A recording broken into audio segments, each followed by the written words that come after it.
And boom, boom, boom. We're live, everybody. Welcome to Red TV and Conversation. I'm Peter Clark.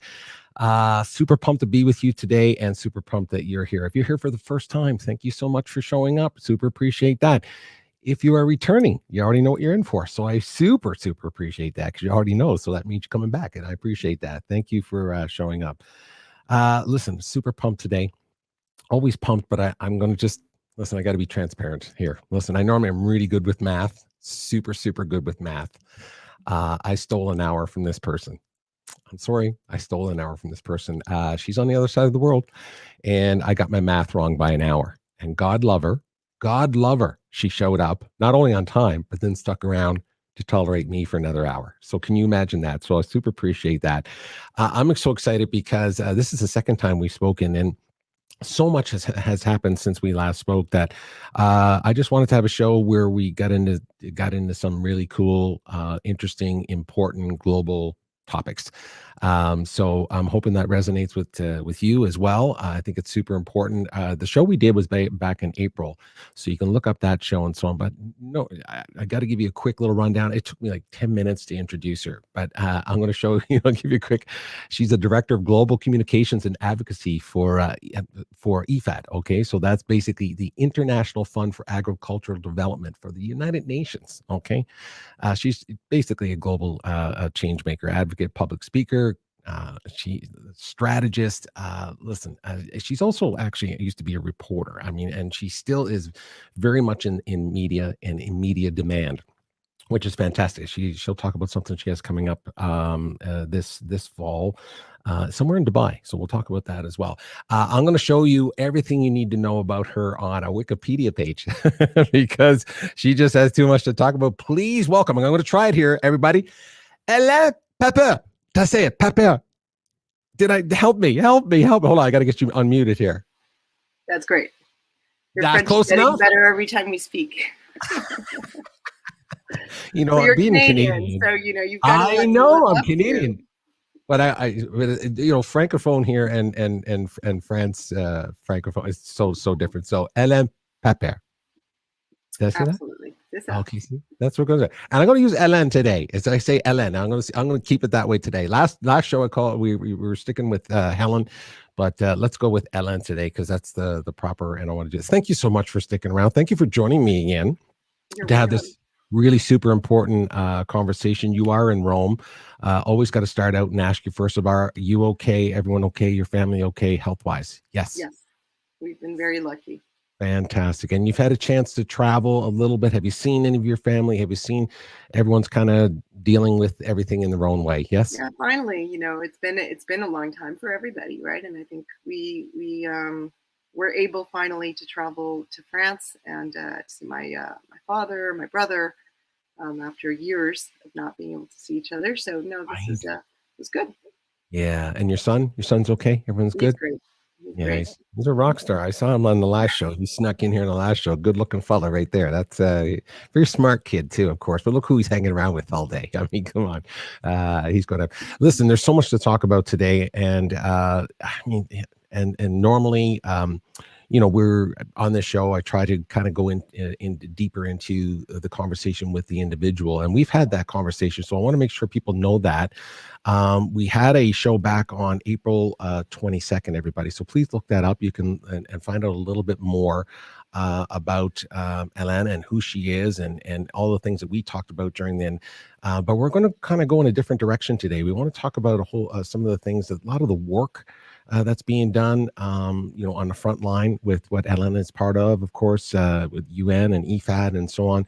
And we want to dig into, some of the subject matters that are important to her, obviously, but it's an important conversation to have, and Red TV wants to be part of that conversation. And so I'm hoping that that resonates with the audience as well. I'm going to bring up, look, here's why I didn't look. I'm just going to show you. I'm just trying to be very kind here. This is why I didn't bring up or list everything for Ellen, because look, I mean, seriously, there's so much there. Look, go to Wikipedia, everybody, and you look at that biographical information, and it's incredible, to say the very least. So, I mean, you must, I don't know if you ever read that lately, Ellen, but you must be, you haven't, have you? You should read your own Wikipedia page, just so you know. Maybe I should. Yeah, just to make sure that everyone's talking to you about you in the right way. But there's so much information there, everybody. So please learn more that way. About her background, and we talked about it in the very first show, I think. So that's very important for everyone to see. I wanted to make sure there's no disrespect in the opening intro credits and all that kind of stuff. Okay, so again, we did talk, and I did have to check. Where is it here? I'm going to see if I can find it for you. I wanted to make sure I didn't wear the same shirt. So, so I was like, I was actually thinking, did I wear the same jacket back? I don't know. Here, I gotta put it on. Just listen. I gotta put it on and see. So don't get mad or anything. I'm just showing you, like, there we are. Okay, it's pretty close. Yeah, it's pretty. You're pretty consistent. I like it. That's pretty consistent. So. That's a very consistent look. I mean, hey, listen, I got a consistent. I just changed to the purple from the blue. So there you go. You have to know. Let me put you into a little secret here. Is that we moved to Rome from Bogota in the middle of the pandemic, and had to quickly find a place to be, and our stuff is still in storage. So that says what it says, including in terms of clothing, right? There you go. Hey, I think it looks great. I think it works. Listen, I just want to show everybody it. Please go out and look at that show, April 22nd. We had a great conversation. We're talking at that time, we were talking a little bit more about Helene and her work, specifically with IFAD. But again, today we're going to dig into a couple other things. And because there's just so much going on, like, I don't even know where to start with this conversation, but I do want to ask you, again, just a little bit about IFAD, and I'll put up the website right now just to put it in context. So as we continue the conversation, just Cole's notes version for people quickly. IFAD, really, what is the basically the essence, the purpose, the intention of what your role is and what your organization is trying to do. I'm going to put that information up for us. Take it away about IFAD for us. So, I mean, the International Fund for Agricultural Development, as you rightly said, is a specialized UN agency. It's a niche agency with a hybrid model, which means that it is a UN development agency. At the same time, it's an international fund. And that means that it gives us the capacity to really be flexible and agile when it comes to working in that niche, which is supporting the smallholder farmers and working with the smallholder farmers and ensuring that they are not left behind. It's working with what we call that last mile to ensure that smallholder farmers who are responsible for feeding 1/3 of the planet are brought into not only the conversation, but brought into the circular economy in a much more sustainable way. That what they are living is highlighted, and that they are given access to the information, the education, the technology that they themselves can use with their own knowledge to further their rural ambitions and their capacity to deliver and to keep delivering the food that they do. They have, the rural populations across the world have a core and fundamental role to play in the world that we live in today. If you recall, we talked about the book that we launched earlier this year, The People Behind Your Plate. They're often forgotten. Who are those people that are growing that tomato that you eat every day, that are growing the rice that you are eating? Who are those people? unfortunately, more often than not, while they're feeding you and they're feeding me, they have a hard time feeding themselves.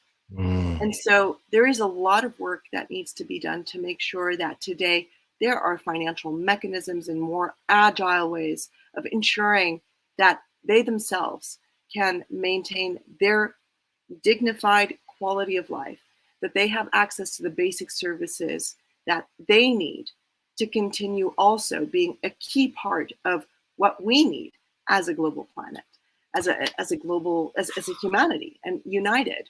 You know, this is a critical moment to change the way food is produced, processed, sold, consumed. We keep talking about it. We keep hearing about it more and more in the mainstream media, which is something we weren't talking about a few years ago. But the health of all the people in our planet depends on it. And we have today at least 3 billion people that can't currently afford healthy diets.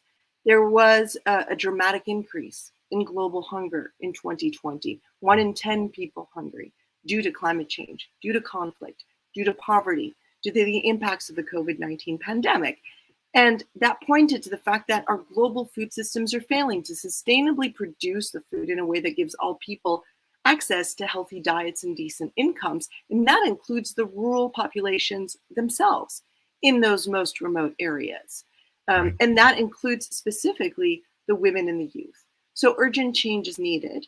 And that is, and I know we're going to be talking about it in shortly, that is at the crux of what IFAD's mandate is, what we are calling on strongly in the Rural Development Report that we have just launched, to show what the reality is in the world today when it comes to rural meets urban, when it comes to the holistic approach of moving humanity and the planet forward to face global challenges, but also when it comes to our particular comparative advantage in terms of IFAD that deals specifically with agile financial mechanisms to support all of this, but in a much more real way, because we are by those local populations to make sure that it actually is what people need. Look, everybody, this is why we bring people like this onto the show, okay? So much there. Thank you for you just put that in such a nice, beautiful, round way for all of us to kind of comprehend. And because I want to jump to that right away and address something. And you know where I'm going to go with this. I need to address it because a lot of people, I live in Western Canada. So in Western Canada, this is where a lot of farming happens in our prairies, basically, of Western Canada. I know I have a lot of people that follow us in the United States, and of course, they're very famous for their agricultural and so on. And I'm trying to have that conversation with people and you already know where I'm going, is why this, how did that relate to us locally? So in some context that you feel that if we were sitting and having a glass of wine and just chatting, and I was saying to you, well, I live in Canada, our farmers have our own challenges. We have our own, I guess, economic, geographical, all of these issues, challenges that we're dealing with. Specifically, IFAD might be working more with rural, that works in places where, like you said, where the actual farmer can't really sustain a living, and especially from a gender equality perspective, how women play a role in that. I'm getting to the question of why does that matter to someone like me in Canada and someone in the United States or someone in England or someone in Australia? The fact that we're talking about such a big issue, paint me a quick little picture of how that is home here on my back doorstep, and why I should be interested in understanding all of this you just so wonderfully put into context for us. Because you eat every day. Because that's really your basic sustenance, right? What do you do when you wake up in the morning? And you eat, you drink, you have access to clean water. Apologies, but my printer has decided to wake up because it agrees with me. That's a little shout out there. It's just print. Call the printing. Call the presses. Call the presses. That's what that means. Yeah. It's no, that's good. That's okay. It's all good. Okay. It has access. We have, that's our main sustenance. Whoever we are across the world, wherever we are across the world, we need to eat, we need to drink. And that's why it matters. So look at what I was saying. Look at the food that you eat. Think about what it does to your body. There is more and more of a conscience of, are we eating healthy food? Are we eating nutritious food? Is the, are the products that are used to grow my food healthy? We went through the whole, phase of awareness and organic farming and what does it mean to actually consume organic food. But we also know the challenges in terms of access to organic food and the costs, right? For people in Canada, for instance, or in other countries. Yep. But that healthy food needs to be accessible to all. Over the past 70 years, the global food system has become less efficient in delivering nutritious food sustainably.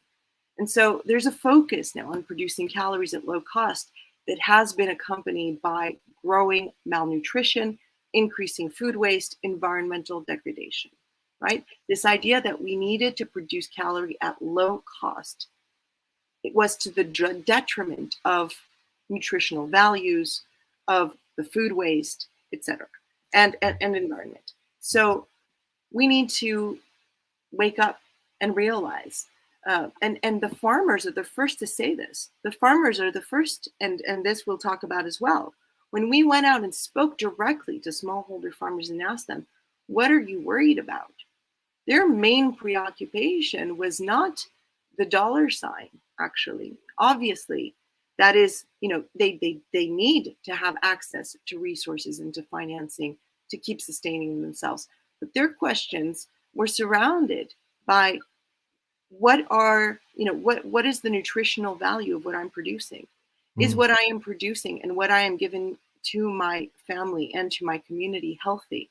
Because I have seen the risks and the diseases of feeding unhealthy food.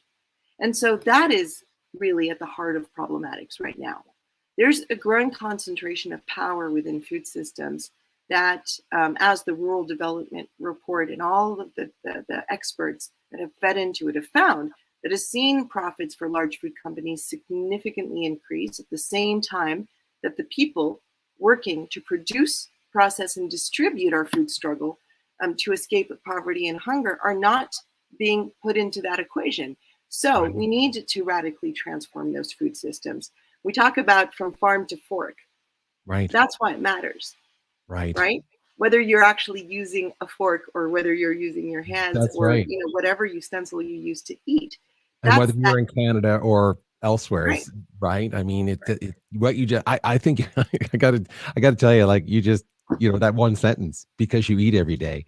I wasn't expecting that. And that just, it's almost like when someone says, you want clean air. Why? Well, I breathe every day. I breathe every second. So that kind of, I just want to throw up a couple hellos here very quickly because there's a question here. Kevin Cox, thank you for tuning in from Indianapolis. Again, we're talking about people in the United States. Here's a good friend of mine, Tim Sohn. Appreciate you being here, my friend. And he has a question I thought was interesting. It seems healthy foods are mostly more expensive than the alternative. Do you think this will ever change? That's what we're working on. That's exactly what we're talking about is, how do we make sure that we have diversified crops? How do we make sure that we have a diversified food system that is healthy across the board and enables everybody to have access to that healthy, nutritious food?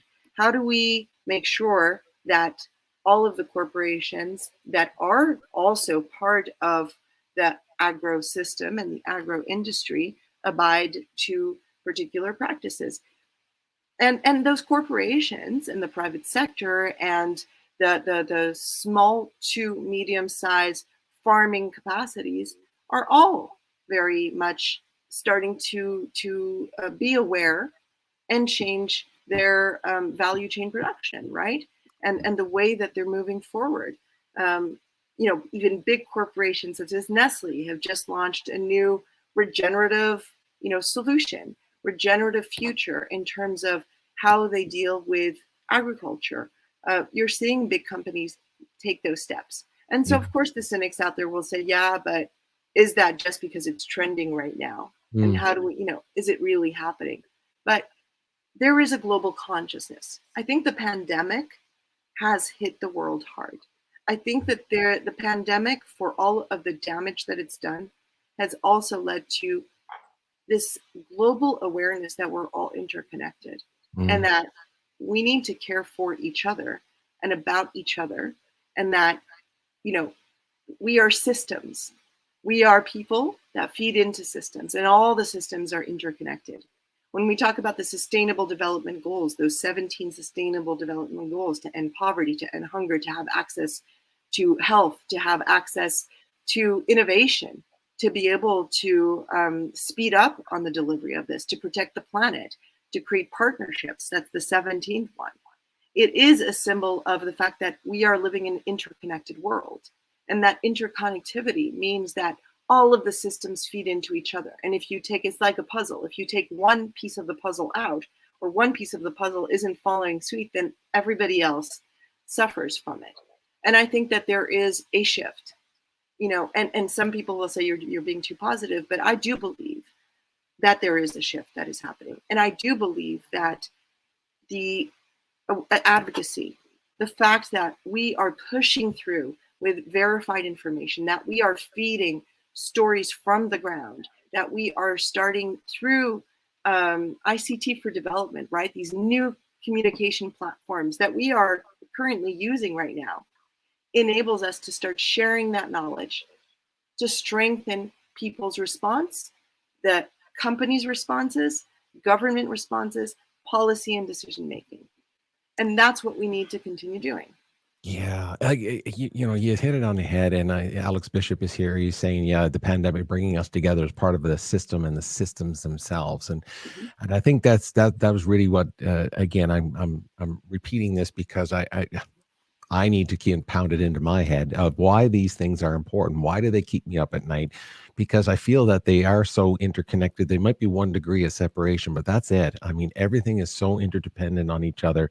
And it's fascinating that sometimes we feel that these subject matters are so big and so removed from us that we can't make a difference, and it's not important for us to understand. And that's the conversation we're having right now, which was that question, which is, you know, food, fresh food is expensive pretty much everywhere, and packaged food seems to be becoming a little easier to access. It's sometimes more profitable. Not sometimes, I'm sure it's almost more profitable for these large organizations and so on. I want to jump to the bring up what we talked about, because we're going to jump to another report, but I want to talk about the Rural Development Report 2021. I'll put it on in the background.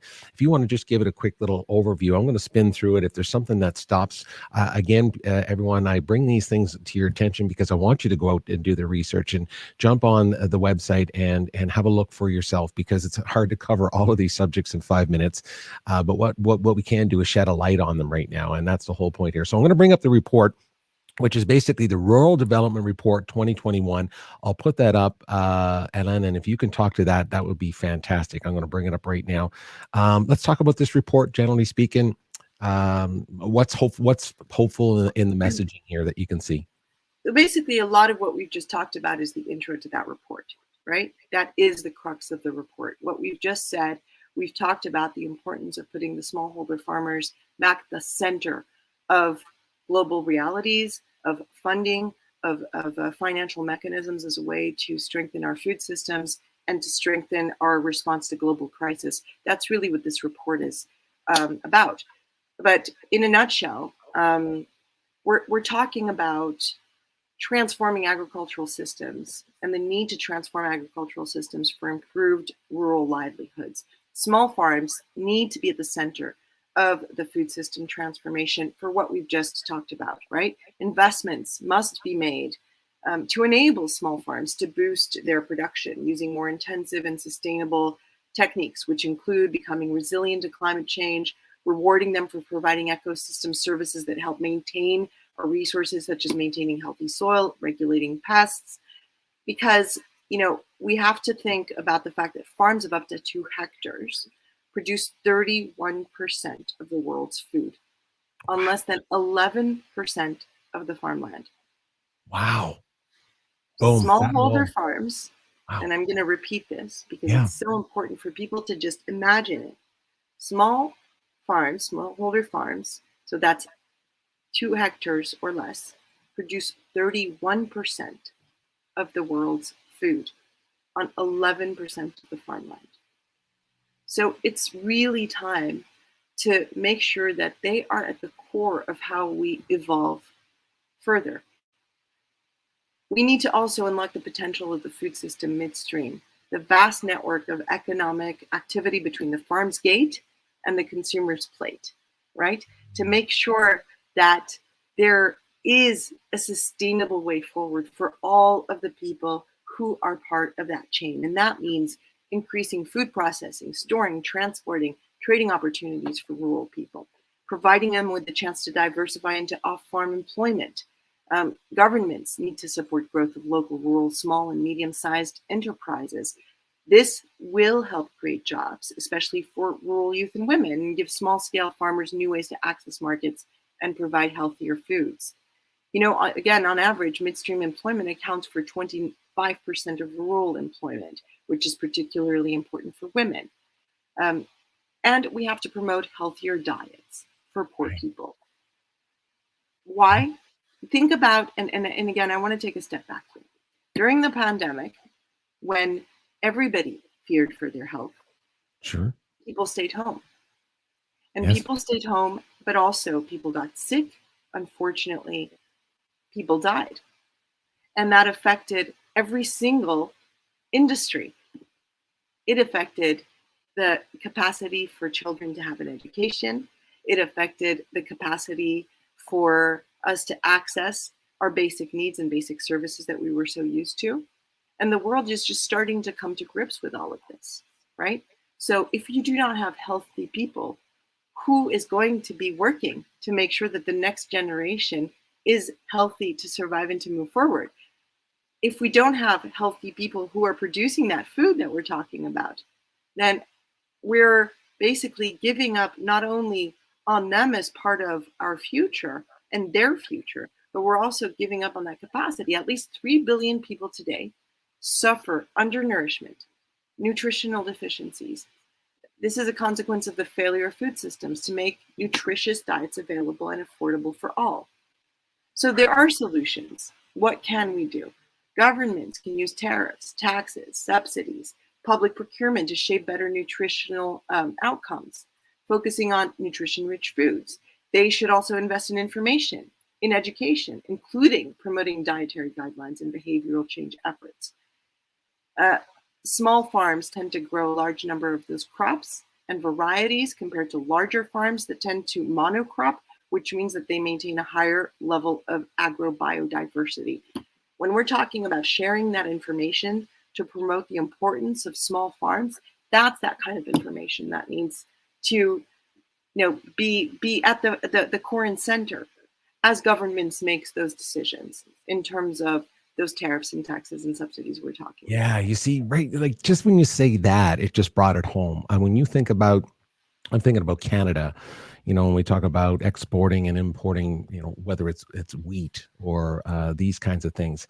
And when you start talking about taxation and tariffs and free trade and global trade in general, I think it's just fascinating how instantly that comes home, because now that's part of the taxes I pay for the food that I'm eating, for the decisions I'm making, the food that I'm buying, where it's coming from, these kinds of things.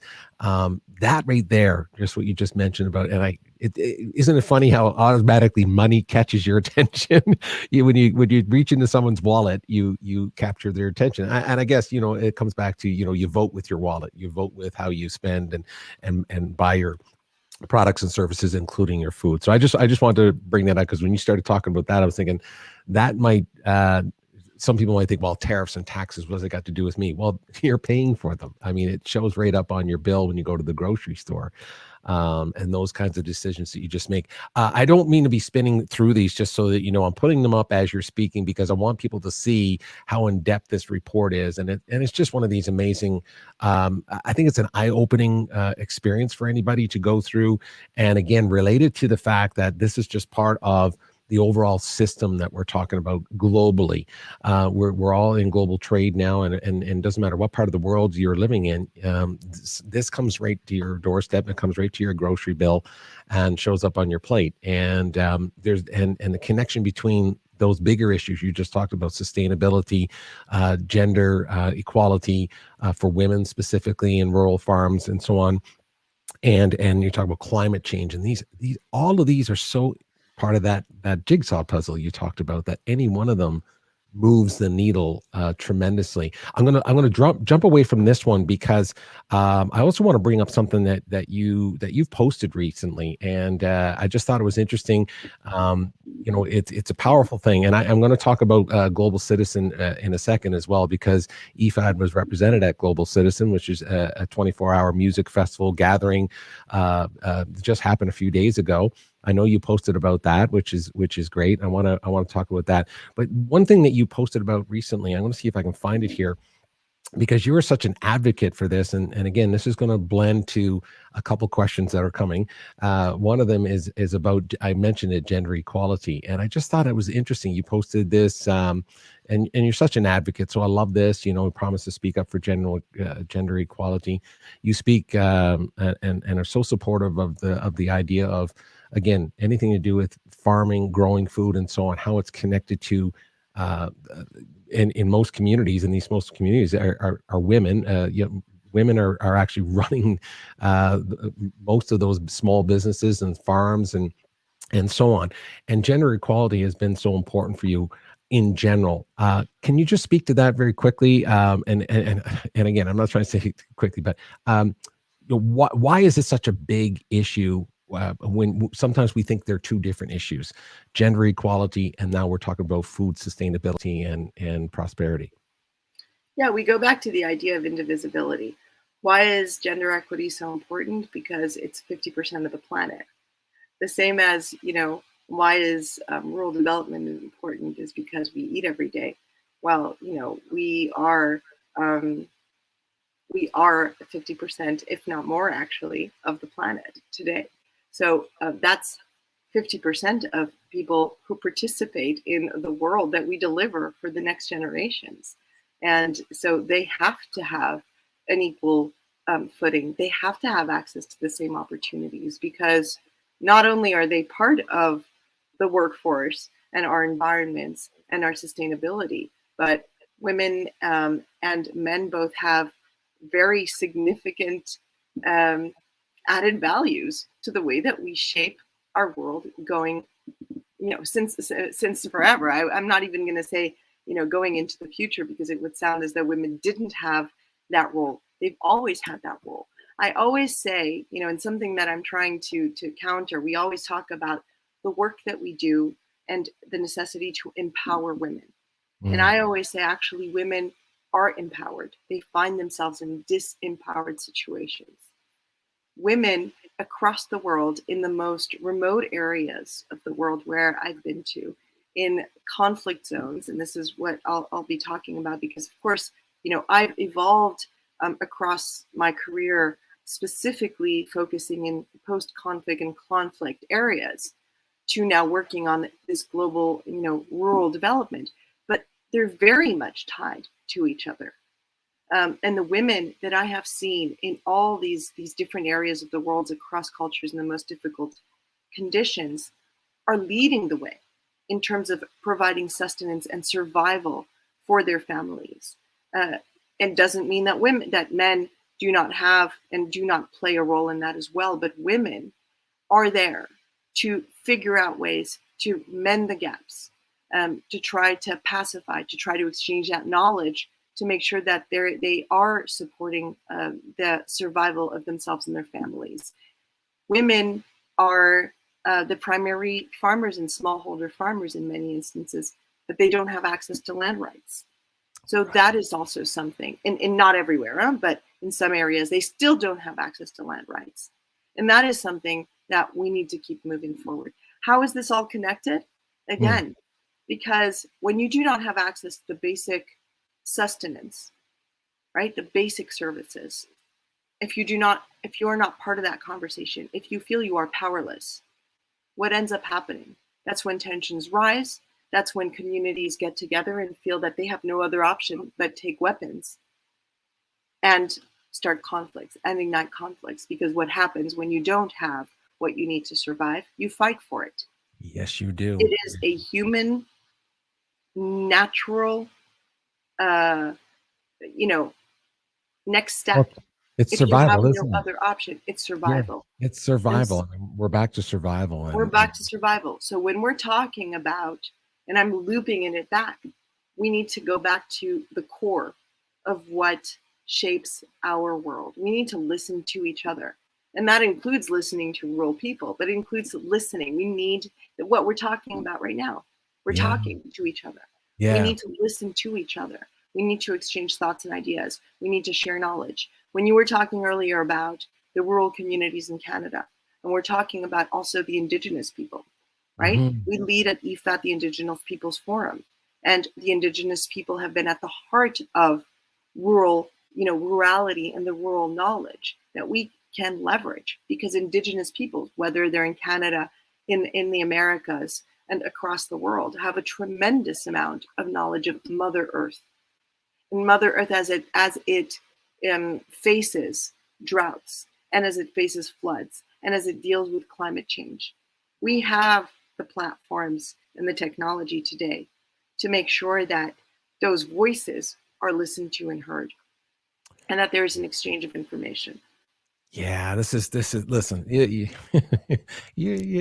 is why I sit and chat with you all day. I hope again the purpose of this conversation again is we're not going to listen to everybody. We're not trying to overwhelm everybody. I'm trying to learn as much as everybody else, trying to understand why these things are so important, why they come right home to our front step in our backyard and right to our dinner plate. This is what we're talking about. We're tying together a lot of different concepts here, but they're also interrelated. And you bring that to you bring it to the forefront for me, Hélène. So I appreciate that very much. Now, speaking of having let me just add one more thing to wrap that part up. We're talking about in this RDR, and that will link to the rural voices that we're going to be talking about. One of the biggest calls is to make food systems fairer and more equitable. And that includes the gender question that you were asking me about. Why is gender equity so important? Is to make sure that actually we have a balanced food system that represents, that takes into account the needs of women and men as we move forward. And that is extremely important as we move forward. And that is one of the biggest calls also that is highlighted in this World Development Report. Oh yeah. You have so much experience of connecting the dots. And I think this is what I enjoy about these conversations. I get to learn so much about, why these things are top of mind. And again, why we need to dig into them. And again, we don't all have to ever be experts. What I'm always trying to emphasize to people is do what you just said. Let's have these conversations. Now, speaking of conversations, I know that you connected, you posted something recently about, again, the concept of having these conversations with voices, adding the voices and we're going to talk about, I think it's on-air dialogues. We're going to talk about that in a second, about listening to rural people in 2021. Going to listen to that. And you posted something, I don't have the graphic in front of me, but you tagged myself and this other fine young lad who this gentleman is also a person who I think is a voice for gender equality. And I just wanted to bring him on to introduce with you. And then maybe we can have a quick little exchange here. Alex Bishop. Alex Bishop is joining us. How are you, my fine friend? Hey, I'm doing great. Hey, Peter. Having a good day? It's good to see you. Good to see you. Thanks for taking the time to join us here. Anyone doesn't know who Alex is, please go to his LinkedIn profile. Alex Bishop, author, speaker, advocate. I love the work you do, my friend. You're connected. You crisscross in so many worlds. Whether it's world of philanthropy or whether it's the world of gender equality, politics. You cross them all, and you do it and you have a way of stepping on people's shoes without taking off the shine. Well, thank you. Great to see you. Hey, good to see you, Helene. How are you? Good. I know that you two know each other, so that's why I thought it'd be a good little surprise. I hope that was a nice little surprise, Ellen, because I know that Alex is a big, again, another voice for gender equality. You heard a little bit of that, Alex. That's why I wanted to bring you into this conversation, is that, as Canadians, here we are, we're Canadians, and we're having this conversation. Sometimes we forget why it needs to come right back to our doorstep. So we covered a lot of a space there. I know you have a question for Hélène that you're going to extrapolate on some of these ideas, but one thing I wanted to ask you is that as Canadians, as males even, and I'm going to say that straight out so that everyone can hear it, that what can we do?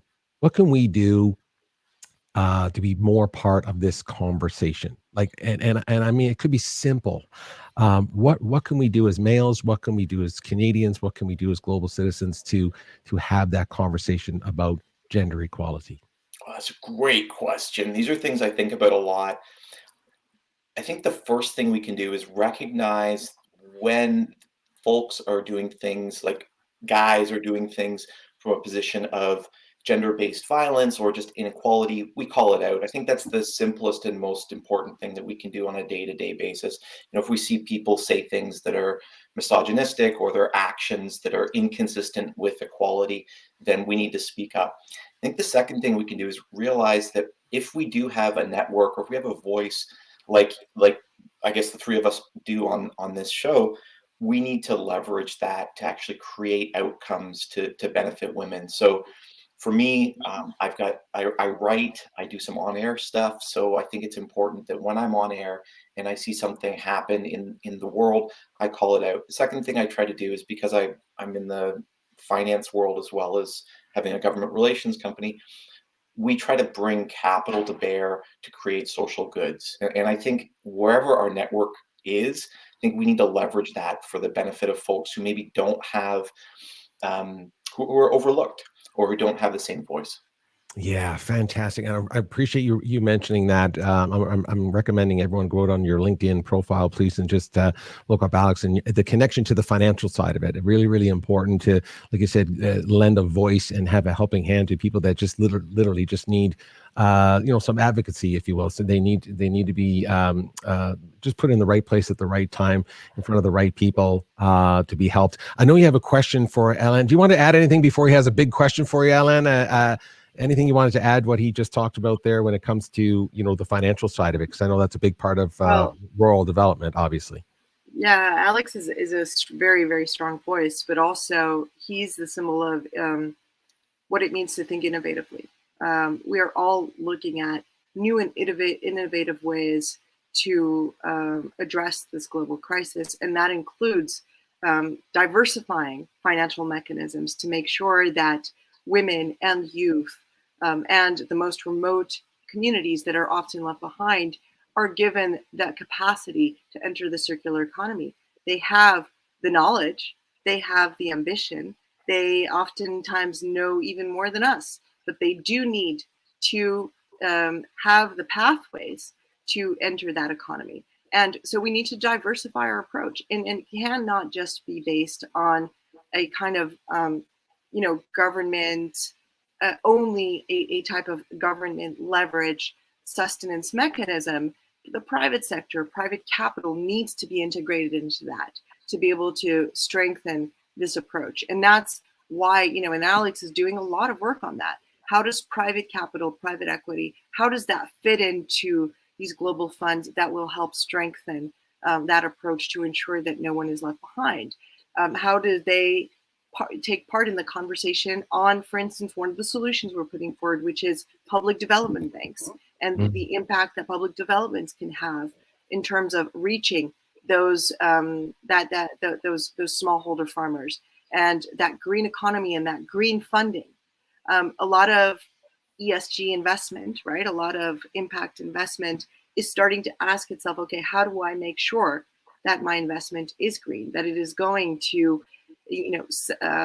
areas that are actually going to be beneficial for the world going forward? That's something new within the financial markets at a global scale. Alex is definitely one of the champions in that. So I'm really happy that he's here today. Ah, there you go. Hey, Alex, that's a nice little plug. I'm feeling the love. You're feeling the love, totally everybody. Feeling the love. Yeah. Totally feeling love. Well, I know, Alex, you got a question here. I know that you can bring it. So for Hélène, I just want to again expand the conversation And something, in the context of what we were talking about, I know you were listening in and so on. I know you have a question for Ellen, so please go ahead.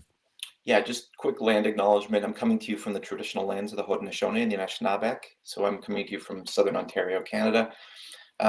My belief is that business, like you were saying, needs to get brought into these discussion, whether it's small business, whether it's the large corporations, Blackstone, who's recently made some significant ESG investments.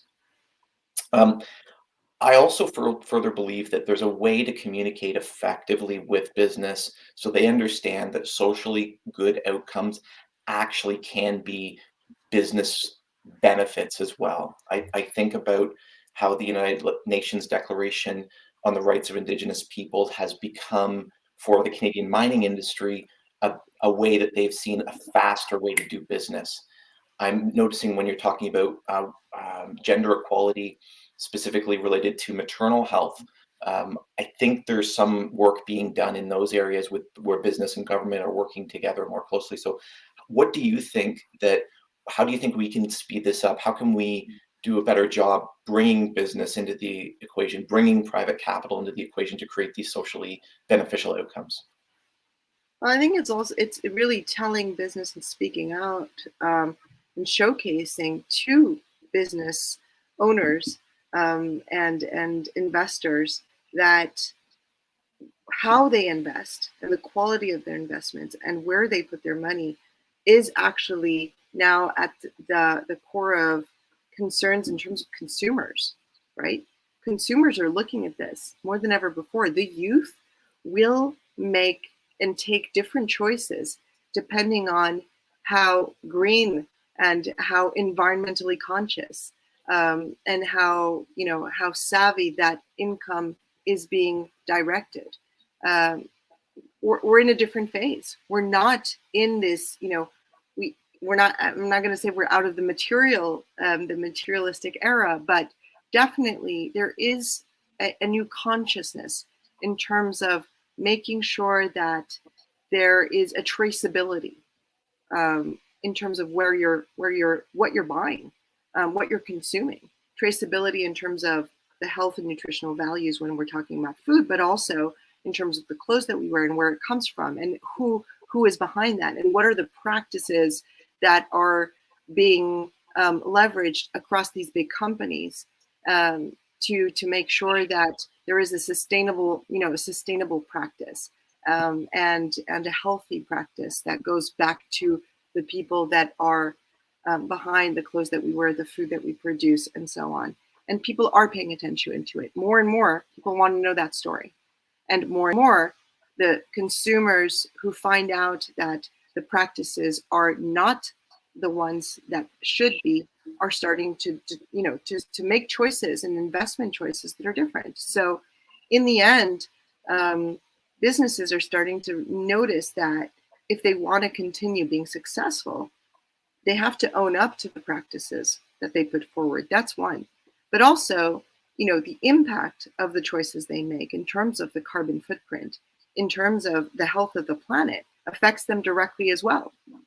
How are we going to keep sustaining each other and sustaining ourselves, even as businesses, if we can't sustain a healthy planet? Look what happened in the face of the global pandemic. Businesses couldn't function anymore. So businesses and decisions that you make in terms of best practices play into the health of the planet, therefore play into your possibility of growth.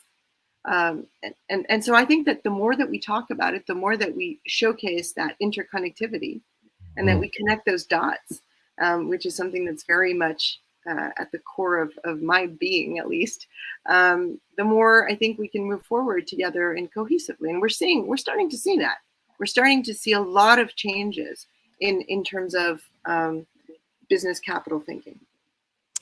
That's fantastic. And Alex, like you said, I appreciate the question. I more appreciate the fact that, again, you have a voice where you're tying it back to, again, the financial sector and how do we support businesses in different verticals? How do we you talk from an Indigenous perspective here in Canada, obviously a giant subject. And back to what Ellen, you were just talking about, or have been talking about, this whole idea of listening to the voices of rural people and really hearing what they're asking for and what they need. And asking for is probably the wrong term, is really just listening to what their situation is, so that we can find that capital and say, there's ways that you can deploy it. It can still be profitable. It can still be a win-win-win kind of thing. And Alex, again, you're a voice of that. So I just appreciate the work you're doing. I hope people will go to I don't have your LinkedIn page up right now, but connect with you on LinkedIn and find a little bit more about what you do and how you might be able to help people connect that way. And I hope you two reconnect on Clubhouse again, because I know you're on Clubhouse a lot, both of you guys. So I just a shout out to you, to everyone who knows what Clubhouse is. If you don't, just Google it, you'll find out real quick. But these are two powerful voices out there that are always using it as a force for good. I just want to thank you both for that. Helene, you want to say something before? Yeah, the last thing I'll add to that is, and I forgot to mention earlier, is the UN Global Compact, right, which is growing day to day. And what is it? The Global Compact is kind of that private sector arm, or at least the hub for the private sector companies to join that global engagement in terms of the Sustainable Development Goals, and to make sure that they meet those standards of ethic and responsibility and practices. And so when they are vetted and they are part of this global compact in the UN Global Compact, then you know that they have the practices that reach that type of standard. And so that is growing day to day. And so there are more and more opportunities for businesses to make sure that they showcase that, and having that stamp of approval, having that SDG and in an approved way is also a sign of strong and equitable and fair commerce, and that exists. So read more about it, find out more about it. Right. A lot of businesses don't know that it exists, but it's there. Right. Oh, no, a great add to that. And I'm just going to add, like, I think you hear fair trade a lot. It's not just about fair trade, everybody. There's a lot more about what's being talked about right now, and nothing wrong with that. I'm just saying that's the meme. People think fair trade is the answer to all of this. It's a part of it for sure. But like finding that capital, like you talked about, Alex and Hélène, that's so important. Alex, listen, my friend, super to have you here. You're a rock star, doing the thing. I like that. Just keep doing your thing, my friend, and we'll stay in touch. We'll do this again. I'm sure of it. Okay. Thanks so much for having me. You're super welcome. Thanks for coming. I appreciate that. That was super cool. I knew you guys knew each other. I just didn't know the connection point, and I'm so glad Alex took some time to pop in, because I know he's again an advocate for a lot that you're doing, and you guys speak a very similar language, so he has great input. So I appreciated him being here for sure. I definitely want to throw up one question here, and if I can get to it, I just think it's just an interesting question. How about this one for you? Just 100% organic food in the world. Is 100% organic food for the world sustainable? Or, yeah, I think it means sustainable. Watching Farm Aid this weekend, I worry about corporate versus family farming. Mm-hmm. What do you think of that? Well, it's a question that keeps coming up. And no, is all of the, can I stand here and say all of the 100% organic food in the world is sustainable? No. What defines organic food? And the sustainability of it is such a long, it's a long and drawn out type of question. Definitely it aims to be sustainable. But there is a lot of work that still needs to be done in terms of standardizing the approach and standardizing practices. We worry about corporate versus family farming. Sure. Family farming, again, needs to be strengthened because it is there and it is so key and core to actually the food that we eat. But it is often overlooked because corporate farming has the power in terms of the financial capital, in terms of the visibility. So it's there and it has a role to play. So I think that we have to also try to step away from the black and white and the one versus the other. Obviously, there is a link and we need to start creating and reinforcing that link. Family farming is key to moving forward. It cannot be erased. It is there and it is feeding the planet. And it is actually growing more and more, because I think people are realizing the importance of what it is to their own lives and to the rest of the world. And it has the capacity, it's more agile, therefore it has the capacity to diversify its crops, to diversify its cultures, as long as those farmers are keyed into the knowledge that they need to be able to do that. And the knowledge is there. And the new technology is there to enable them to continue doing that. And I think that that's one of the lessons in terms of corporate and this concern that a lot of the big ag and corporate farming has been monoculture. And we're starting to question the monoculture approach and how much it is detrimental to the soils themselves. And therefore starting to create a lot more visibility on the importance of diversifying our crops to ensure that the soils don't die out, that they're environmentally sustainable, that they're regenerative. When we talk about regeneration, we're starting to hear that more and more, regenerative solutions in all aspects of life. But regenerating our soil is extremely important. And if we don't do that very quickly, some reports are extremely alarming. They're talking about 60 to 70 years left of fertile soils before we can't grow food anymore. Wow. Because we need to make sure that we're adapting to climate change, and that's climate adaptation practices, which is something that IFAD is definitely pushing forward on. And that is something that we will be talking very much in detail at COP26, which is the big climate conference that's coming up in Glasgow, is climate adaptation, right? Climate change is here. We're not going to erase it.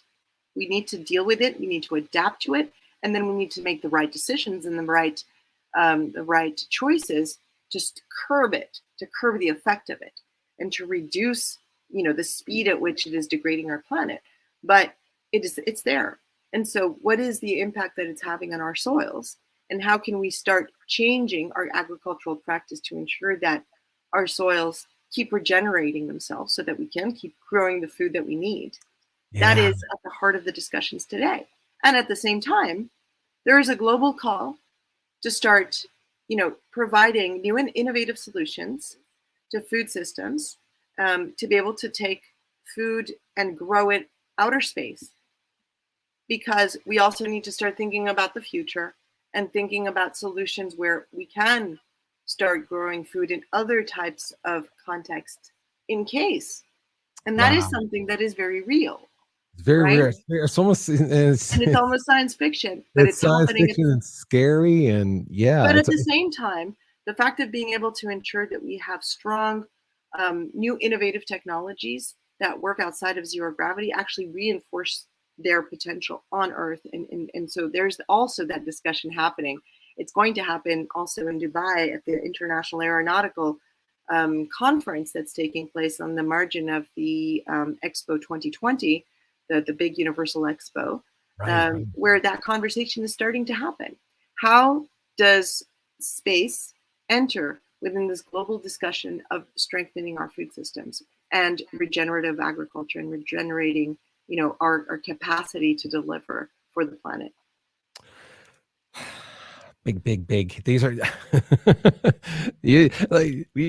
listen. We're talking about space now. We're talking about we're bringing it all back to storytelling, from storytelling again at the rural level, listening to rural people, all the way to space travel and how do we grow food for future generations. Just again, incredible sphere of information. And you talked about connecting the dots. You're very good at connecting the dots, that's for sure. Again, I'll leave it right there. That's a big subject matter right there. I want to jump to on-air dialogues. I'm going to bring up a document here.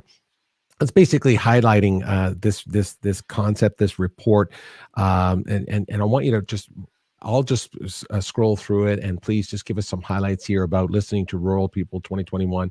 Really important subject matter, and I know that it's close and near and dear to your heart. Of why we need to listen to people. How do we do that? How do we do it in those rural areas that are really disconnected? Radio plays a big part of that. I know you have a great background and history of using radio to connect people in conflict zones and so on. So I'm going to bring this up. Let's talk about on-air dialogues and just this whole concept of why it's important to listen to rural people now and obviously and into the future here. Yeah, let me link that up to what we've been talking about, right? We talked about the Rural Development Report. We talked about the importance of this one in particular, linked to this year, which has been under the mark of the Food Systems Summit. This Food Systems Summit, which just took place at the United Nations, right at the outset of the UN General Assembly, and that has been spoken about a lot and at the same time, at times criticized and questioned in terms of what is this whole People's Summit about. But let's put it into perspective, and let's cast a little bit of the cynicism aside for a second. What the Food Systems Summit and the fact that it is enshrined in people-based solution is this awareness at a global level that if we are calling for new and sustainable solutions to strengthen our systems, not just food systems, but our systems to live better, we need to make sure that they engage local realities. There is no one solution fits all. There is no one approach, right? Every country, every region, every area has different dynamics, different economic preoccupations, different realities, different politics, but also different climates, right? Different soils. And therefore, therefore, you need to make sure, we need to all make sure that we are, again, listening to local populations to make sure that they are the ones who are spurring on the solutions that they need. And that is at the core of this People's Summit. But how do we actually do that? How do we move from this advocacy and this kind of trending of we need to leverage dialogues, we need to bring local people, we need to make sure that local people are part of the conversation, et cetera, et cetera. How do we take that into reality? Well, one of the ways that we make it into reality is to make sure that we not only engage in dialogue with the people in the most remote areas of the world or often left behind, but that we all are also able to share their concerns and their preoccupations, and that we're also able, thanks to them, to analyze what they are talking about, their preoccupations, but also their solutions and their knowledge, and bring it to the global stage and the global level. And how do you do that concretely? Well, we created a pilot program to showcase one of the approaches that really bears its fruit, which is using radio, which is still one of the most inexpensive modalities that we have to reach millions of people. And we partnered with Farm Radio International. Farm Radio International is a wonderful organization that knows and understands the value of engaging farmers and into the dialogue, and that has crafted across its years of existence links with community radios and trained community radio journalists into creating these engaging conversations to make sure that people are not left behind and to create that information sharing and knowledge, but not only at a local level, but taking those concerns and those dialogues up to a policy level. And now we've had the opportunity to escalate it to a global level. When the Food Systems Summit was organized, there was a call for independent dialogues, and we took that into on-air dialogues so that the concerns, but also the solutions of smallholder farmers were actually brought into the summit directly. They were fed into this system so that their real-time concerns were fed in. We did this as a pilot, thanks to Canada.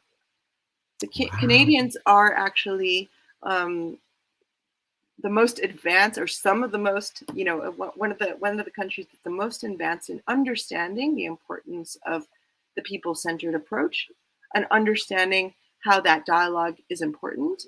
Many other countries are joining in, but definitely Canada in this case stepped up and funded this pilot project, as well as World Vision, and Farm Radio International as well, being Canadian-based. We really came together on this and designed these programs in 4 countries. So at a much more micro scale than we'd like to do in the future, but 4 countries and a series of programs that enabled us to talk to the populations directly, not us, but through the local voices of radios that they already trust, through local journalists that they already trust. And we crafted a series of questions, right? We see it right now on the screen. In week one, our goal was to ensure access to safe and nutritious food for all. How does that relate to the global, to the reality of the smallholder farmers that we spoke to? If you think about safety and quality of food your family eats, are you worried about? What are you worried about? Does this concern you? And this is where you start seeing really, who is concerned about what?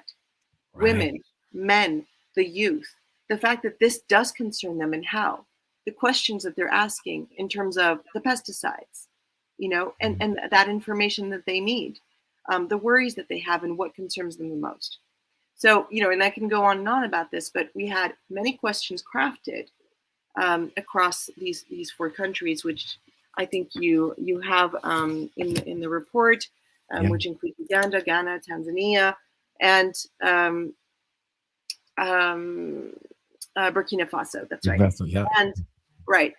And that enabled us in the end through this report to see some of the commonalities in terms of takeaways, such as the need to boost access to information and education that can help them improve their farming capacity facing climate change, but also for them to be able to exchange knowledge amongst each other. We talked about, and they talked about, the farmers talked about the concerns they have, but they also talked about the importance of having access to those agile financial mechanisms, the loans and grants that enable them to grow their crops and their possibilities. We also talked about, the new and developing mechanisms such as insurances for smallholder farmers, insurance to the climate crisis, a type of insurance that enables them to take risks and to diversify their approaches and use new technologies, but also make sure that they're protected in doing so. What's really interesting, I thought, about the report is that it does showcase the ambition of youth to stay in rural areas and to continue in the footsteps of their parents and their grandparents in terms of rural development. Contrary kind of to this global idea that everybody's running away from farmlands to access the city for jobs, I think that there is a reversal in that, definitely. And this idea that, we have a role to play, but also we do see a future in our farms and smallholder farming. So what does that mean, and how can we be successful in doing that?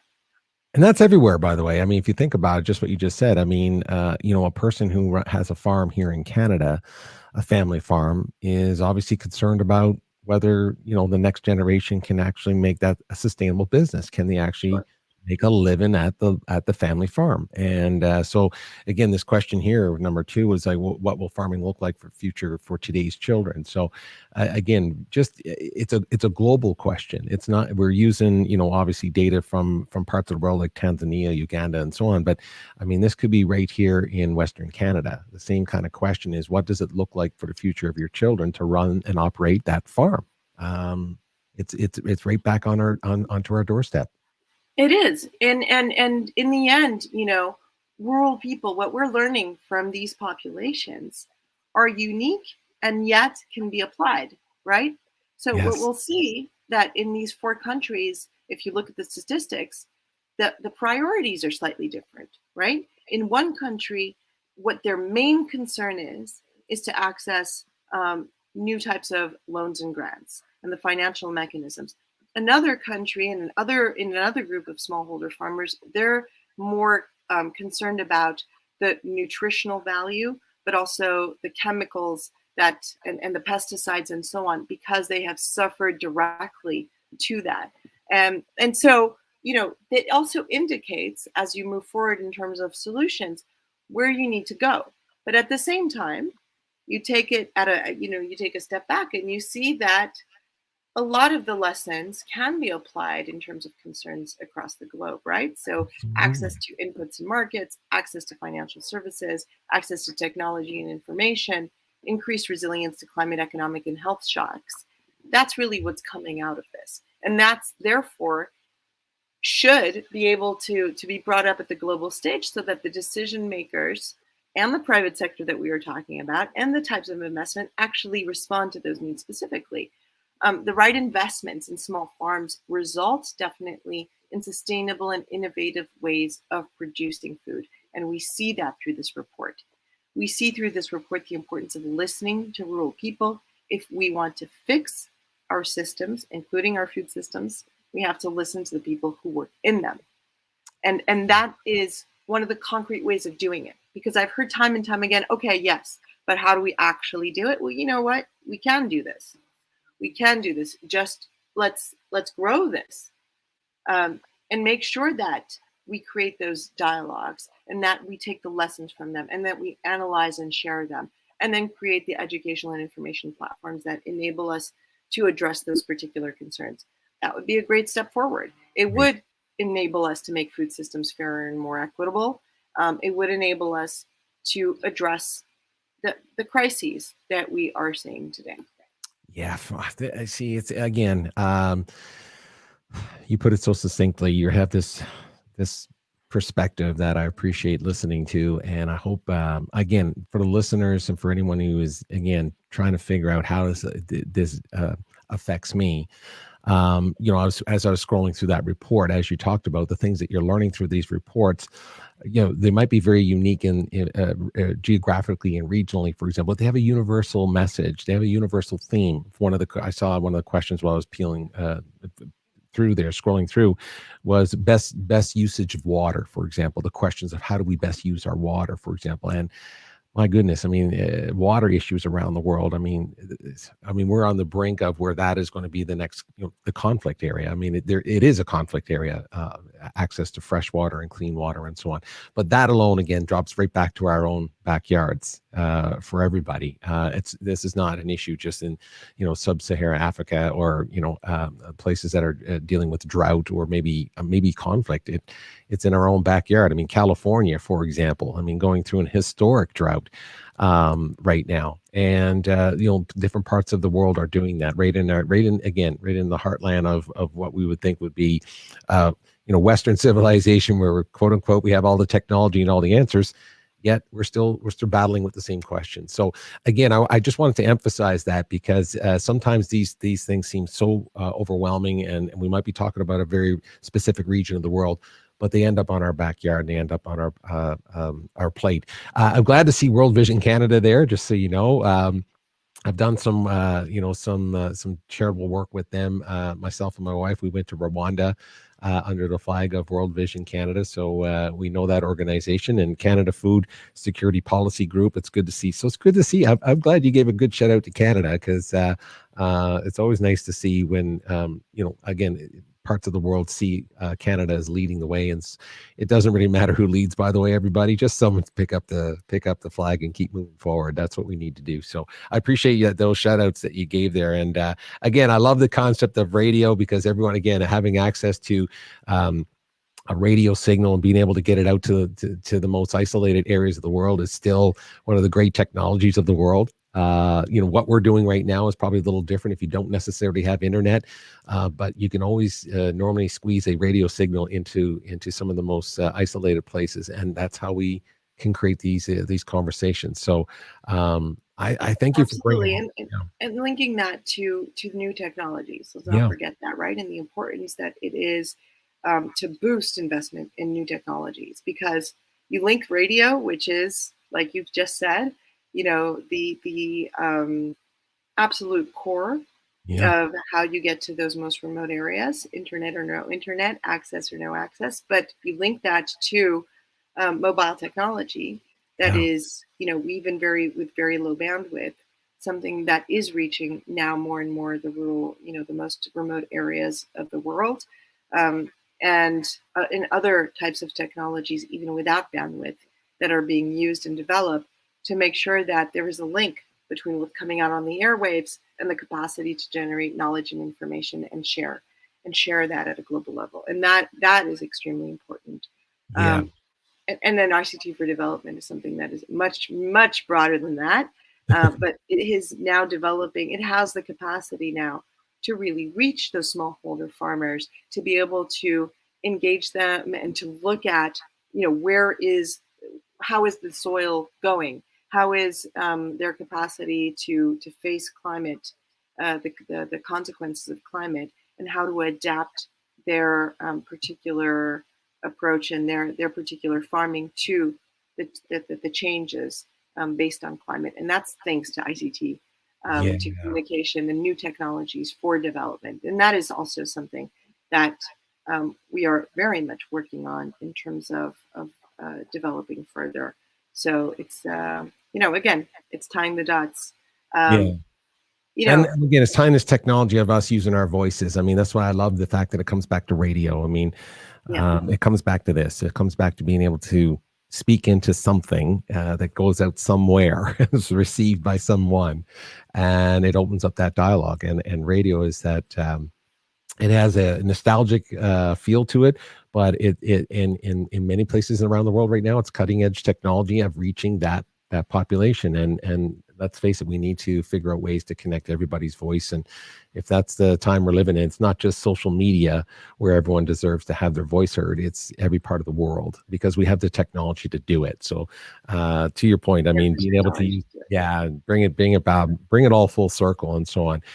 We haven't talked about at all. I'm going to bring it up anyway. Let me bring up one thing that you talked about, and then we'll move on, because I know you got things to do. I kept you long enough. I know she's thinking, Peter, I got to go pick up my son right now. But I do want to mention this, because I know you did talk about this weekend, Global Citizen. Reason why I wanted to mention this is because, first of all, you played a role. IFAD was there in the sense of participating and so on. It was a 24-hour basically extravaganza, if you will, of artists and advocates and singers and musicians and basically all over the world of how big this thing was. And you have Goodwill Ambassador. You have 𝘄𝗶𝘁𝗵. I think also Idris is part of that as well. Is he not? These are famous actors, if you will. And we talked about that off camera before. We're again tying together these causes, if you will, and these ideas and these conversations with celebrity and so on. The reason why I brought that up is because, I've always been a believer of that, and I just wanted to acknowledge the fact that I'm glad that you have someone like, 𝘄𝗶𝘁 out there acknowledging IFAD and what you're doing, and then she could get up in a platform like that and speak to the world about IFAD and so on. Just if you can, how did you feel about that Global Citizen event and being part of it? And the messaging behind the fact that, if it takes celebrities to kind of get it out there, then hey, let's do it that way. It's phenomenal in many ways, right? Because we've just been through a very tough time and across the world. And the fact that Global Citizen, is definitely, it's a partner of IFAD. Global Citizen is about advocacy at a global level. It's about the concept of we are all global citizens. It is exactly what we've been talking about, which is why we need to be part of a global conversation, why it's important to have a people-centered approach. And that is what Global Citizen promotes and has been promoting. And so it is not the first time for them to do these Global Citizen concerts, but definitely at this scale and across the world, to see this concert come together specifically to stand up for the people who are most left behind within the global realities today of the climate crisis, of zero hunger, of zero poverty. And some critics, I will tell you, will say, no, but this is like kind of everything's been thrown into the mix in this. But again, I want to go back to what we've been saying. This is indivisible. Right. Hunger, poverty, rural development, access, and putting that in the face of climate change, the global pandemic, they're all interconnected. So, it's easy to criticize, but actually take a step back and look at how everything is interconnected. And this was a stage where global leaders came on. This was a stage where the private sector came on to talk about how they were going to contribute financially, but also in terms of their own practices. This is a stage where global advocates came on to support the work that the UN is doing, specific agencies, IFAD in particular, but it was a call out to say, support multilateralism, the private sector, this approach of the people and the companies and the organizations that are fighting for and that are working to eradicate hunger, working to eradicate poverty, working to make sure that we have access to better health services as we move forward, and to raise the consciousness. And that's linked to the storytelling, right? We were talking about that with the on-air dialogues a little bit, but the storytelling behind it, right? We need to know the realities and hear the people and see the people directly to understand what this actually means. And we can have the capacity to travel virtually now across the world to these different realities and to create this global engagement because we are global citizens. And that, you know, what you do and your choice actually does impact your neighbor's choice in another country or in another continent. And that's really what we're saying, right? We talk about globalization. That's what the result of globalization is. Whether you agree with it or not, we are how we live our lives from one end of the planet to the other, north and south, to east to west, impacts the planet and impacts our humanity, right? And we, again, I want to give this kind of as a closing image as well, is that, you know, as we saw the amount of people that came together for this concert to shout out, not just because they were listening to their favorite singers, not just because Elton John opened the concert in Paris or Coldplay, etc. That was definitely part of it. But because I think that a lot of people there, especially the youth, were there because it matters. Because that global call of awakening does matter. And so it's the responsibility now to look at solutions and to make sure that they're engaged in those solutions going forward. Yeah, I can't emphasize what you said enough about the idea that it's a global conversation, and thus the idea of global citizen and your connection to it and so on. I just think it makes sense for me I just wanted to show people this very quickly, a little clip from Global Citizen, so that they understand what we're talking about here, because again, everything is so interconnected, everything has all of those things. So just let me play this little a quick little clip about you know, what happened over the weekend, and this is from Global Citizen. So this is some of their promo and some of the things that happened live on their channel over the weekend here. So I'm just going to play a little bit of that, Ellen, and we'll come back and just finish up on that idea. There you go, everybody. I mean, Gigantica. I mean, and that just happened a few days ago. I know you were posting about that.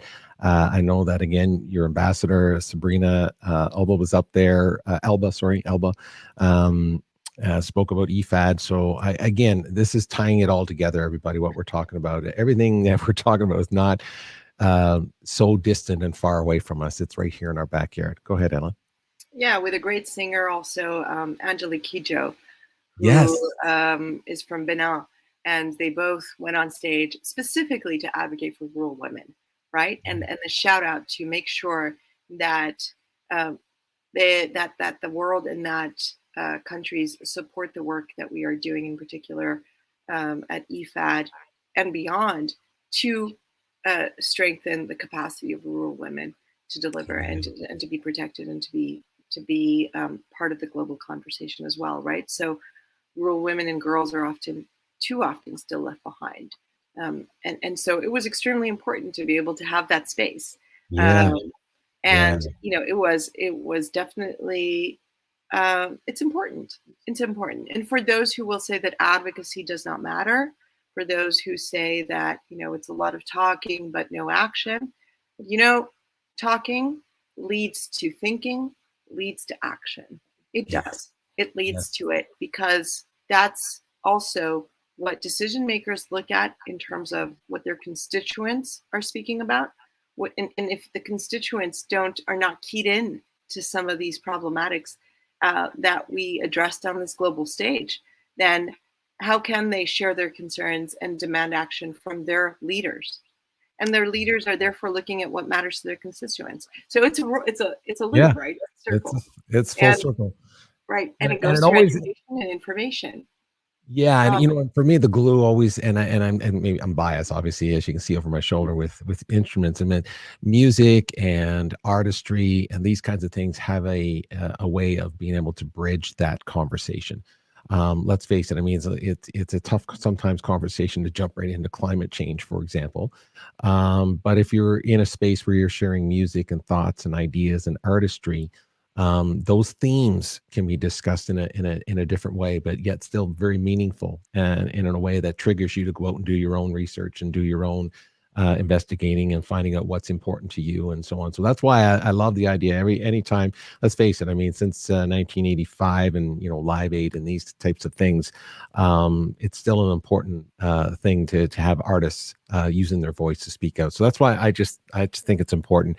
And just on that last note, because I know it's important for you, I'm hoping it's important to you and your team at IFAD about the advocacy that is being done. So I have one more short, 60-second little clip, but I want to show people who your ambassadors are. Really important. 𝘄𝗶𝘁𝗵 here, and this is my lovely wife Sabrina.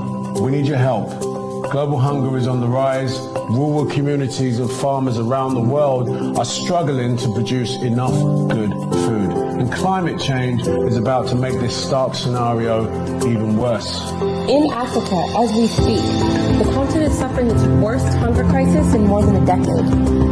821 million people around the world don't have enough food to eat. And it doesn't have to be this way. Governments have the power to choose what they fund, and the people have the power to prioritize what matters.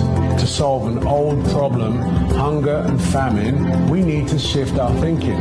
We need our leaders to lead and invest much more funding in preventative and inclusive solutions such as rural and agricultural development. This is why we are partnering up with IFAD, the United Nations International Fund for Agricultural Development and Global Citizen, to accelerate progress on SDG 2, zero hunger by 2030, by investing more in farmers, food, and our future. In Sierra Leone, we saw the difference a simple agricultural investment can make in changing a life.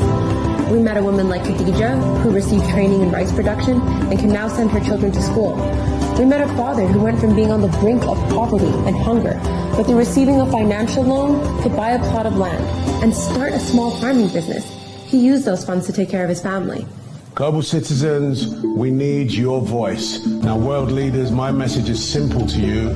It is time to step up, double your support and fight rising hunger differently. It all starts now. We've invested more in rural people, our food, our planet. Join the movement today.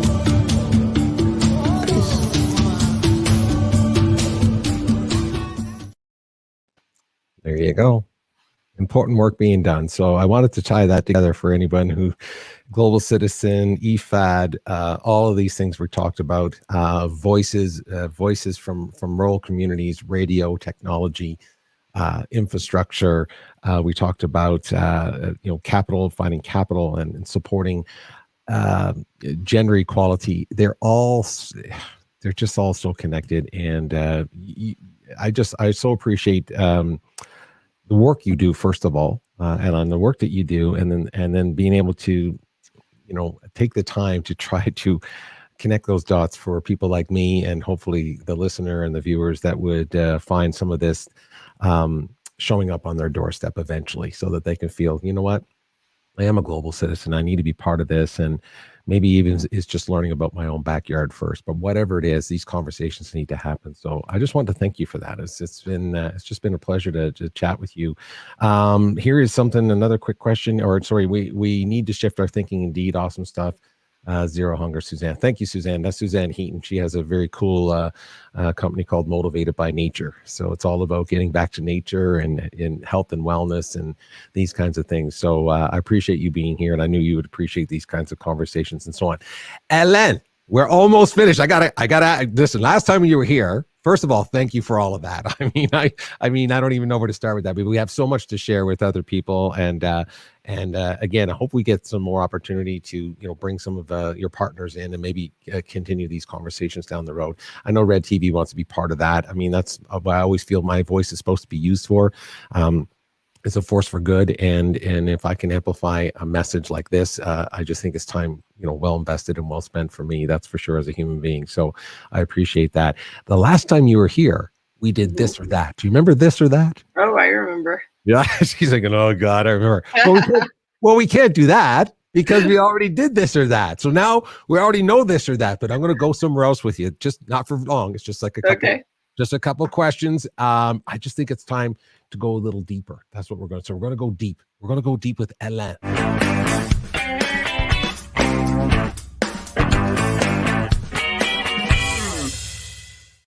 Yeah, we're going deep. That's what we're going to do right now. So these are big questions. No right or wrong. Okay, these are supposed to be fun. Right. It's just that I asked them of a couple of people, and I'm fascinated with the answers. And because of your experience as a global citizen and all the work you've done, this question to me is just, I can't wait to ask it. Here it is. Humanity. We're going deep now, right? So this is the most important thing to remember. Going deep. We're going deep, first of all. That's what we're doing, okay? Humanity. Is it inherently good or evil? It's good. What do you think of that? Good. Because you're born good. Humanity is, if that's how I see it, you're born good, but you're born with the ambition to survive. So if you don't have what you need to survive, you can turn into and transform into what we would consider quote unquote evil. But where does that evil come from? Really, it goes back to the necessity to survive. Right. Wow, that's so true. Well, we just talked about that. You mentioned that earlier. I mean, if you can't feed yourself and you can't sustain yourself, going back to just food and water and these kinds of things, you're going to do something else, aren't you?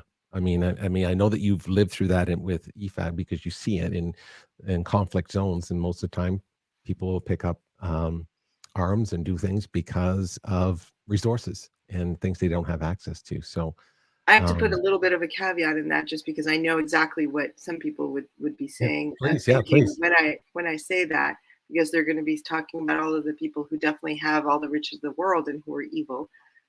But in the end, if you dig deep under that, right, it's that survival amplified into greed, amplified into, completely losing track of what it all means. But at the foundation, it's still that need to claim your right and your power. And then, left unchecked, it can keep growing and growing and growing. And so there's definitely, it's easy to slip into that. But yeah, I'm going to stick with my answer. Just stick with good. Yeah. So just for the record, everybody, she thinks it's inherently good. Right. Just to make it clear, you don't need any calls from the UN saying that that you said something different than that. How about this one? I often talk about the soul and the spirit. The spirit of someone's soul. Are they the same? Do you think they're the same? The soul and the spirit. I think it depends how you define it. But yeah, I think so. I think that the soul, I think that the spirit leads, or the soul is at the core of the spirit, and where the spirit takes you. And I do think that the soul pushes the spirit in a certain direction.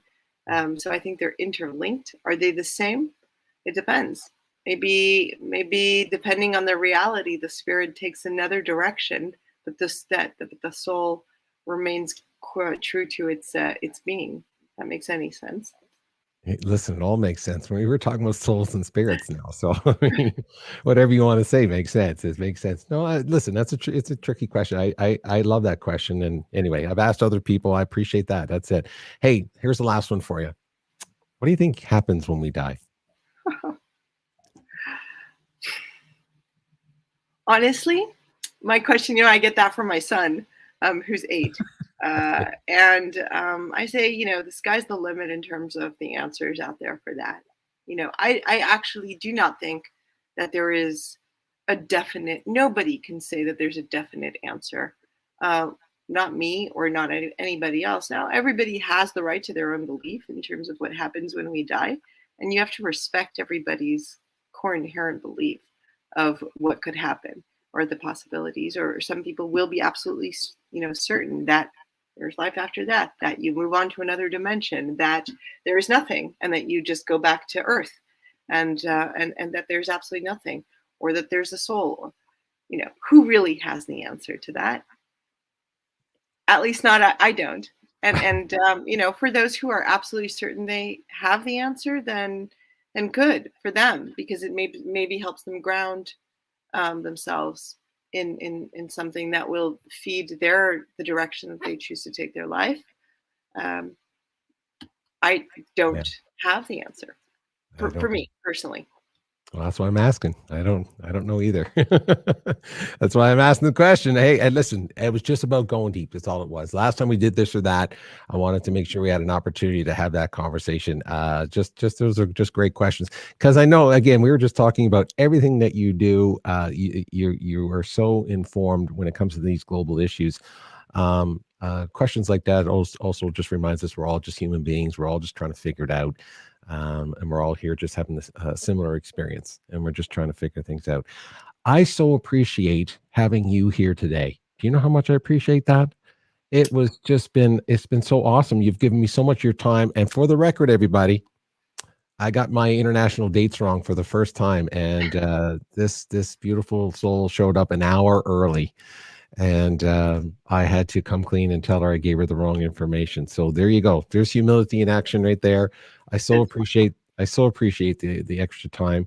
I hope people will reach out to you and learn more about everything that you're doing over at IFAD. And there's all your connection points down there. Your LinkedIn is there, your Twitter, and you're on Clubhouse a lot, which I really like. I haven't been on a lot lately, so I shouldn't say I don't know if you're on there still a lot, but I know that your voice is out there. So if anyone's on Clubhouse, please reach out to Hélène and make sure you see whenever she's speaking in a room, you can get a reminder to send you for that. And people can reach out and learn more about IFAD through you and through, of course, the ifad.org. Okay, so that's www.ifad.org, everybody.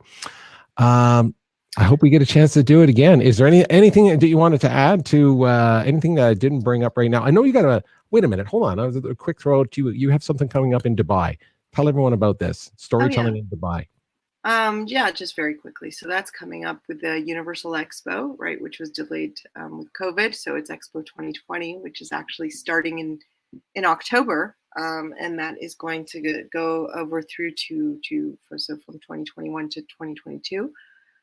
In November, the first week of November, there is a particular week that is dedicated to urban and rural development. And so I'll be there to talk about the importance of dignified storytelling, dignified lives through storytelling, because we all deserve to have a dignified life. And you hear that? I hear banging. What is that? What is that? Sounds like shooting, but it's not. It's not. Tell me it's not. But we talk about dignified storytelling. That's the reaction, because that's really at the heart and at the heart of the way forward, right? Dignified storytelling to impact change, not only in people's lives and bring a worth to their lives when we talk about the most remote and rural communities, but we're talking also about this to impact decision making in terms of policy changes at national levels and at global levels. And it hasn't been easy to bring this kind of topic to such a global stage. The fact that it is, and I'm not the one who put it out there, so the fact that it is actually part of this global agenda is something that is very encouraging, right? To start saying that storytelling, it's not fluff. It's actually at the core of all the decisions that need to be taken moving forward, right? We need to understand and know each other. Again, I will keep repeating that. So no, it's going to be, I hope, a very interesting opportunity, because this is just the kickoff of a larger global initiative on dignified storytelling, the capacity to share those different realities. So we'll see where that takes us.